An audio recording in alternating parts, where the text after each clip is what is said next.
کتاب ریاض صالحین یو سلو پنځه دېرشتم باب ته الحمدلله رسېدلي باب دی په باره د دې کې چې دا سنت عمل دی سلام اچول کله چې یو کس خپل کور ته داخليږي. قال الله تعالی اعوذ بالله من الشیطان الرجیم. اللہ تعالی قرآن کریم کی فرمائی فَإِذَا دَخَلْتُمْ بُيُوتًا فَسَلِّمُوا عَلَىٰ أَنفُسِكُمْ تَحِيَّةً مِنْ عِنْدِ اللَّهِ مُبَارَكَةً طَيِّبَةً. مومنانو مسلمانانو کله چې تاسو کورونو ته داخليږئ نو تاسو په خپل اهل عیال باندې په خپل بچو باندې کور خلکو باندې تاسو سلامونه اچوئ. سلام تاسو اچوئ کله چې کور ته داخليږئ. او تفسیر دا دی دا سلام دا د الله د خوانه یو تحفه ده، د الله د خوانه یو ډالۍ ده او د الله د خوانه دغه سلام دا تاسو ته ښودلی شوی دی چې دې کې الله رب العالمین ډېر زیات خیر او برکت اچولی دی په دې سلام کې. طیبتن او ډېره ښایسته خبره وینا ده. مقاتل فرمایي مبارکتن معنا ای مبارکتن فی الاجر. دا سلام چې دی دې کې الله رب العالمین دا خیر اچول چې په دې کې اجر او ثواب ډېر زیات دی. السلام علیکم ورحمت الله وبرکاته دېرش نکۍ تا وګټلې او ښایسته خبره ده او ښایسته ونه ده.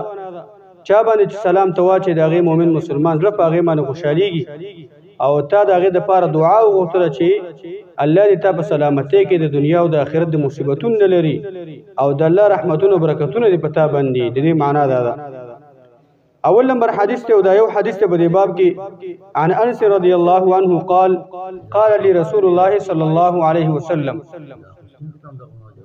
هغه چې وعلیکم السلام ورحمت الله وبرکاته دېرش نکۍ وعلیکم السلام چې ویله لس نکۍ او وعلیکم السلام ورحمت الله چې شل نکۍ.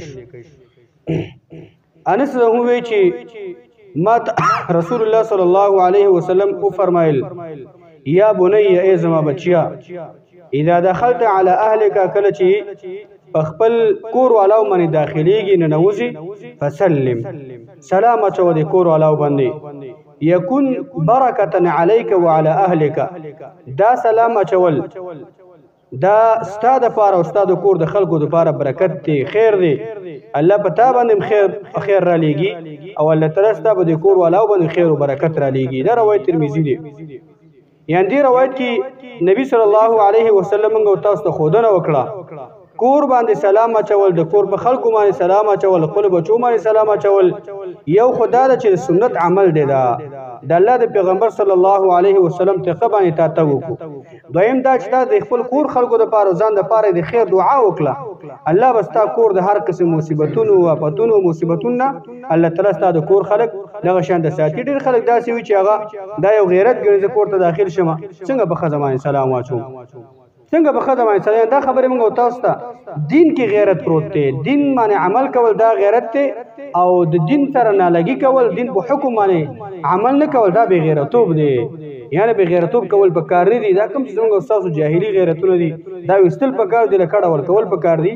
عمل د رسول الله په زندګۍ باندې او د هغې په نقش قدم باندې دا په کار دی. والله نن سبا د سنتو مقابله کېږي وره دا یاد ساتئ غیرت په سنتو باندې ډېر ګران شوی دی. دا یعنی ډېر انتهایي زیات ګران شوی دی.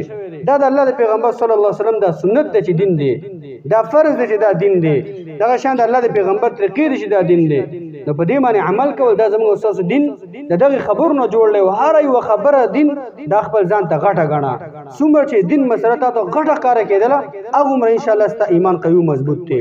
او څومره چې دین مسله تا ته وړې ښکاره کېدلې خیر دی خیر دی خیر دی نو دغه شان ته داسې وخت به راځي چې ستا هغه دنیا نه تک دا بېخیرۍ کې کېږي. الله دې نه کړي. دا بل حدیث دی دا بل باب دی یو سل شپږدېرشتم نمبر دی کې یو حدیث دی صرف باب السلام علی الصبیان.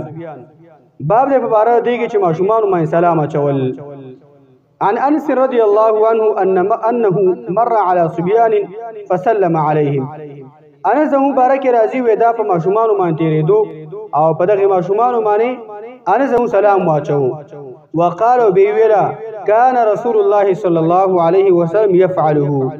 رسول الله صلی الله علیه وسلم وو چې دا کار کو د الله پیغمبر سلام یعنی جون کی طریقه کار داو چې د الله پیغمبر سلام ماشومان باندې سلام اچولې دا د پیغمبر علیه السلام طریقه ده چې را ماشومان باندې سلام اچول ځان د غټ نه دی بکت قتل پکار چې را باید ماشومان باندې قانون ده کشر مشر باندې سلام واچي نو که مشر چرته هغه نه پويږي هغه فکر ني هغه سلام یزدنی دا مسله ته معلومه ني چې تیریږي د الله د پیغمبر و طریقه دام ده او سنت عمل دام ده چې ماشومان باندې سلام واچي او دا روایت متفقون علیه دی دې روایت کې و طریقه دا شو چې د الله پیغمبر صلی الله علیه وسلم تاسو ته خودنه وکړه چې سلام دا عام کوي هر چا باندې سلام اچوي حتی پاغه ماشومان باندې سلام اچو چې هغه تمیز لري هغه پويږي چې د شریعه باندې سلام واچو هغه ته سلام طریقې زده کی هغه ته سلام اچول زده کی هغه ته سلام جواب هغه د شانته زده کی او دغه فائدہ به کېدا چې الله د پیغمبر صلی الله علیه وسلم عاجزۍ ته وګور څومره عاجز انسانو یعنی موږ تاسو معاشره کې